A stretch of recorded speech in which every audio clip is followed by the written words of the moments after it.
Who is fired up for the 2026 Masters of the Universe movie?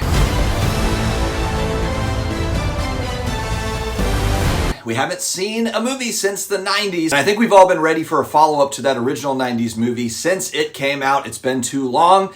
This video is for you, my friend.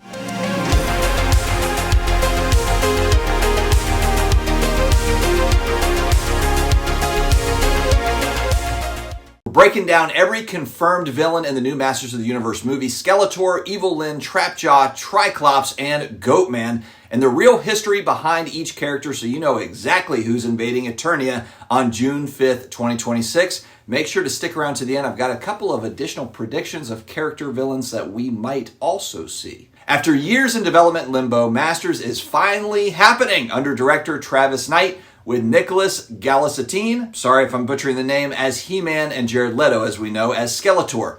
Casting announcements also confirmed Alison Brie, Evil Lyn, plus henchmen Trapjaw, Triclops, and Goatman, which tells us the movie isn't just hero versus Skeletor. We got a whole full Evil Warriors lineup going on. I can't remember when I've had a more pleasant day. Jared Leto also played Morbius. That movie did not do so well, released by Sony. He is going to be Skeletor. I think there's a lot of cool things that can be done here with Jared Leto. Let me know in the comments down below if you like Jared Leto as that casting for Skeletor. Let's start out with the skull in the room. Skeletor is the arch enemy, master sorcerer, cackling overlord of Snake Mountain. Skeletor is his enemy. He-Man.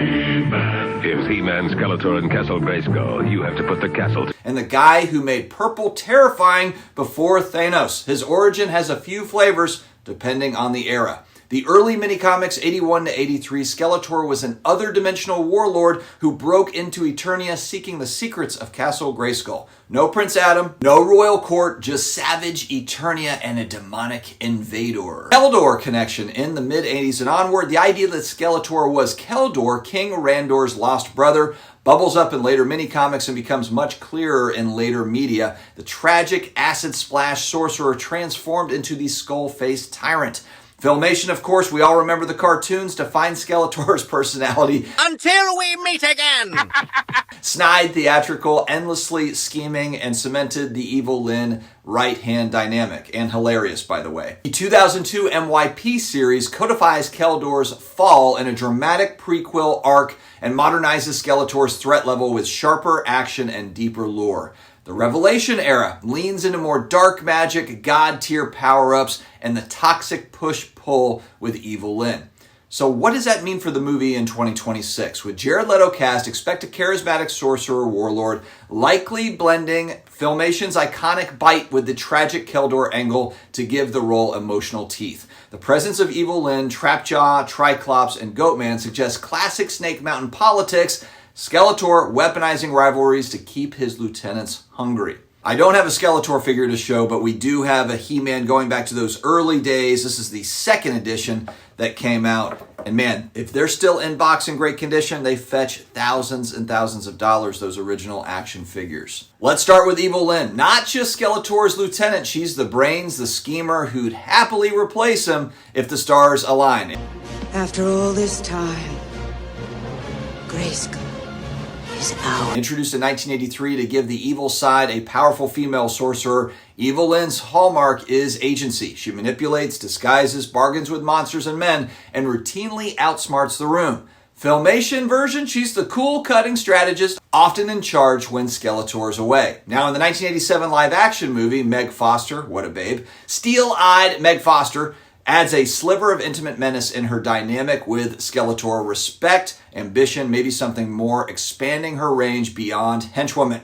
The modern arcs, Revelation shows how dangerous she is when she steps out of Skeletor's shadow. Never underestimate the woman with the shaping staff equivalent and a plan B, C, and D. What does that mean for the upcoming movie? Casting Alison Brie signals a razor-witty magnetic manipulator. Expect her to be the plot engine, the one who understands He-Man's allies, tempts Skeletor's crew, and maybe chases Grayskull's power for herself. As you would expect, the in-box versions of those 83 Evil Lyn action figures are very expensive on the open market in great condition. Stuff I love to collect. Next up, we're going to see Trapjaw. Battle Cat and He-Man each sold separately, string not included. That hook won't stop He-Man. In Trapjaw, we use his vicious claws. still no contest. And Trapjaw will use his wicked laser. If Skeletor is raw power and Evil Lyn is cunning, Trapjaw is hardware.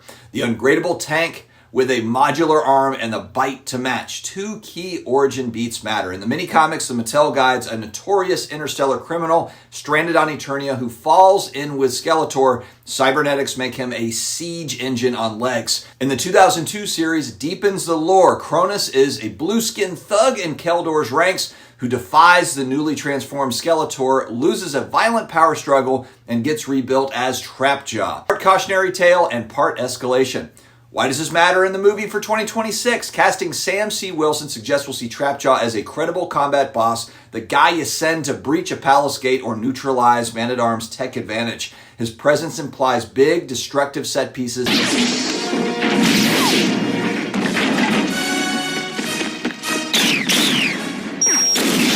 And a chance to show off Eternian tech. And as you guessed, Trapjaw, one of the coolest action figures going back to those 80s days. The original, you absolutely can't beat this figure. One of my favorites. Next up, we've got the always cool Triclops. Triclops is the hunter swordsman with a rotating visor of specialized eyes. Robot. Distovision, night vision, and more. Introduced as a mercenary hired by Skeletor to counter He-Man's raw strength. In the mini-comic, The Terror of Triclops, he practically is He-Man's equal in a straight fight, deadly, disciplined, and methodical. Later, media sometimes leans into him as a techno-mystic or cult leader, but the through line is precision. What can we expect to see in the upcoming 2026 movie? Casting Kojo Ata signals a physical threat with tactical brains, perfect for tracking He-Man across Earth Eternia if the film uses the Adam on Earth prologue that's been reported. Paired with Trapjaw, you get a brains and brawn field unit that stresses the heroes in different ways. I'm going to say Triclops is not as cool as Trapjaw as far as the figure goes, the original, but still cool going back to those 80s figures. Next, we've got a deep cut Goatman. First shows up in a 1985 Golden Book story as a brute under Beastman's sway. More hench muscle than mastermind, but Motu Classics and later media expanded his identity. He's the kind of character fans love to see because he signals world building beyond the A-list characters. And why he matters for this movie, we've got the Mountain. Yes, the Mountain from Game of Thrones has been cast. This screams showpiece fights. Think battering ram charge scenes, throne room wreckage, and a perfect foil for Fisto if the movie pairs them off. Also, Goatman's inclusion hints at Beastman, potentially existing off-screen, arriving in a sequel possibly, his original handler in print lore. I can't say I've ever seen a Goatman action figure, but I know one exists from 2014, a Motu Classic. Never owned that one though. How will these evil warriors team up on screen to fight He-Man and the gang? The confirmed list gives us a balanced dungeon party from hell. I can't remember when I've had a more pleasant day. Skeletor drives the mythic magical stakes, Grayskull, power, destiny. Evil Lyn executes the long con, disguises, double deals, the anti-sorceress energy. Trapjaw escalates siege warfare, gadgets, breaches, heavy ordnance. Triclops delivers tracking and counter intel. He turns the hero's plans inside out. Goatman. Goatman promises to be a physical spectacle. The oh wow hits that sell Knight's action chops. This is classic Motu. Magic plus muscle plus mad science. Expect Snake Mountain politics, a few villain betrayals, and at least one moment where Evil Lyn looks at Skeletor like, I could run this ship better than you, brother. All right, let's give a quick recap for those who were barely paying attention. Skeletor, early dimensional warlord in early mini-comics, later Keldor, Randor's brother, ultimate sorcerer king archetype. Evil Lyn, 1983 debut in Filmation, was a mastermind. 1987 film deepened her Bond ambition. Modern stories show how she's lethal solo and has ambition to go solo. Trapjaw, interstellar criminal. Cronus rebuilt after defying Skeletor. The arsenal on legs. Triclops, mercenary swordsman with 360 vision visor, a near match for He-Man in early canon. Goatman began in 1985 in a Golden Book story, fan favorite hench brute now getting a live action glow up. What's not confirmed yet but fans are wondering about? We've not seen official confirmation at this time yet for Beastman, Merman, Clawful.